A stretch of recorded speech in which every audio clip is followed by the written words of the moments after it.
Beacon Press Audio presents The Dragon from Chicago, the untold story of an American reporter in Nazi Germany by Pamela D. Toler. This audiobook is narrated by Dede Cordell, published by Beacon Press Audio 2024. Prologue. That Dragon from Chicago. One afternoon in April 1935, Sigrid Schultz, chief correspondent of the Chicago Tribune's Berlin bureau, received a disturbing phone call from her mother. A strange man had just delivered a sealed package to their apartment in Berlin. He told her mother the package contained important information for Schultz, but there was no need to bother her. It could wait until she got home. After 16 years of watching her daughter's career as a reporter in Berlin, Hedwig Schultz knew time was everything in the news business. Sigrid would not be home until late that night. Meeting deadlines for a newspaper published 7 time zones away meant that working until midnight was an everyday occurrence, no matter how much it worried her mother. Hedwig decided not to wait. If the package was important, Sigrid could have someone pick it up. It was important, though not in the way Hedwig thought. Sigrid Schultz suspected a Nazi trap. Ever since Adolf Hitler had become Chancellor of Germany in January 1933, the Nazis had alternately courted and punished foreign correspondents.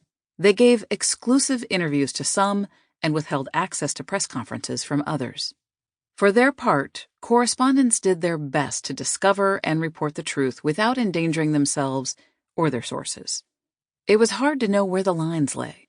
A correspondent for the London Daily Telegraph had been arrested for treason and held for several weeks because he described Nazi stormtroopers goose-stepping through a small Bavarian city, rifles over their shoulders, a clear breach of the Treaty of Versailles. Many, Schultz included, were summoned by the Gestapo for questioning when they published articles that were not to the Nazis' liking. Occasionally, the Nazis made an example of correspondents who crossed a Nazi-defined line by kicking them out of the country. But expulsion was a costly strategy.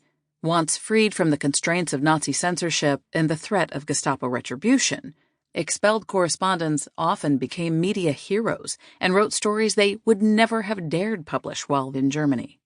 Frustrated by the Nazis' inability to control foreign correspondents the way they controlled the German press, General Hermann Göring, Hitler's second-in-command, Minister of the Interior, and head of the Gestapo, came up with another way of dealing with members of the Foreign Press Corps. Under Göring's direction, agents provocateurs masqueraded as anti-Nazi tipsters, offering reporters what they claimed was the inside scoop on military secrets, information that would have led to the arrest of any reporter foolish enough to use it in a story. The idea was that it would take only one spectacular espionage trial of an unwary correspondent, whether it resulted in expulsion or imprisonment, to bring the rest of the correspondents under control. When one of her best sources warned her to be extra cautious about news tips from people she did not know well, Schultz spread the word to her colleagues. Throughout the fall of 1934 and winter of 1935, Schultz and her fellow correspondents noticed a rise in the number of anti-Nazi strangers who approached them with information that would be of more interest to a spy than a reporter. The man who delivered Hedwig's mystery package sounded a great deal like someone who had recently visited Schultz trying to peddle dangerous news. She had thrown him out of her office. Now she suspected this man was playing a variation on the same game. Schultz rushed home and ripped open the package. It contained what looked like plans for an aircraft engine. Even if they were worthless, she knew she would be arrested as a spy if caught with them in her possession. Afraid she didn't have much time before the Gestapo raided the apartment, Schultz tore the plans to shreds and burned them in the fireplace until the plans and the envelope they came in were reduced to ash. As she walked back to the office, Schultz ran into the man she had suspected of delivering the envelope. He was headed toward the apartment, accompanied by 2 large men whose demeanor, half thug, half military, screamed secret police. Small, blonde, and surprisingly formidable, Schultz stepped into their path. "Don't waste your time," she told them. "I already destroyed the envelope you left and all its contents." Before they could react, Schultz hailed a passing cab. "Take me to the American Embassy," she told the driver in a voice that could be heard clearly from the sidewalk. Her early training as an operatic soprano had its uses. She was going to report the incident, and she wanted to be sure anyone listening knew it. Enough was enough. It was time to let Göring know that she and the rest of the Foreign Press Corps were onto his game.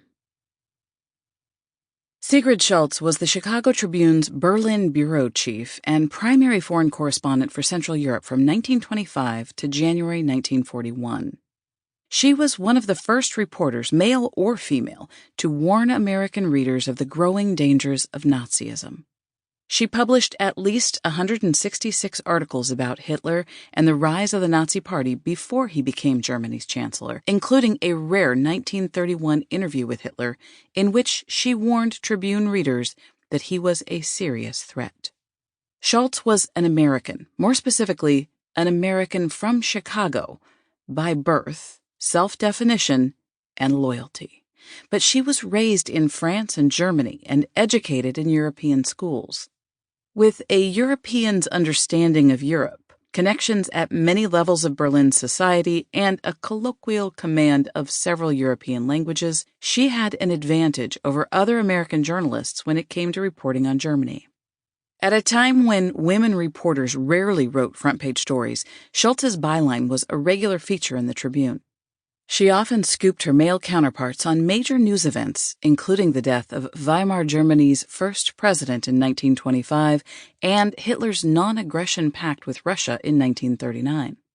William L. Shirer, author of The Rise and Fall of the Third Reich, worked for the Chicago Tribune from 1925 to 1932, was a correspondent in Berlin for William Randolph Hearst's Universal News Service from 1935 to 1937, and broadcast from Berlin for the Columbia Broadcasting System, CBS, in the first days of the Second World War. He later admitted, "No other American correspondent in Berlin knew so much of what was going on behind the scenes as did Sigrid Schultz." After Hitler's rise to power, Schultz found creative ways around the Nazis' tightening control over the press, described by fellow foreign correspondent Quentin Reynolds as Hitler's greatest enemy. She reported on the passage of anti-Semitic laws, the opening of concentration camps, the closing of churches, and the reign of terror against Jews, communists, and anyone who opposed Hitler's government. She accurately predicted Hitler's military intentions and shared details of Germany's rearmament. She demonstrated how the Nazis manipulated and misreported the news to their own people and attempted to control the foreign press through a combination of bribery and threats. Her fearless reporting brought danger to both Schultz and her informants, but that danger was part of the job as she understood it. She took pride in the difference between true foreign correspondents and the lesser beings she dismissed as junketeers, reporters who never ask embarrassing questions at press conferences and tactfully fail to report stories that might annoy the powers that be. While she recognized that telling the truth without getting kicked out of the country required a constant balancing act, she believed it was a foreign correspondent's job to pay scant attention to the efforts of governments to foist their pet views and propaganda on us by means of flattery, preferential treatment, boycott, and even threats. Schultz was equally determined not to allow her stories to be shaped by the pet views of the Chicago Tribune's owner, publisher, and isolationist-in-chief, Colonel Robert McCormick, a balancing act that was at times just as difficult, though not as dangerous. Schultz decided to complain directly to Göring about the recent attempt to entrap her, as well as attempts against other members of Berlin's Foreign Press Corps. She was considering how best to approach Göring, on her own or accompanied by an official from the American Embassy, when the perfect opportunity arrived in the mail. Göring's aides had been pressuring the Foreign Press Club to host a gala luncheon to celebrate his recent marriage, his second, to the actress Emmy Sonnemann. The club had agreed, recognizing the need to maintain connections with the Nazi officials who were their sources. The event was to be held on May 2nd, a few days away, at the luxurious Hotel Adlon. Because Schultz was the only woman on the club's board, she frequently served as the hostess of events in tandem with the board president.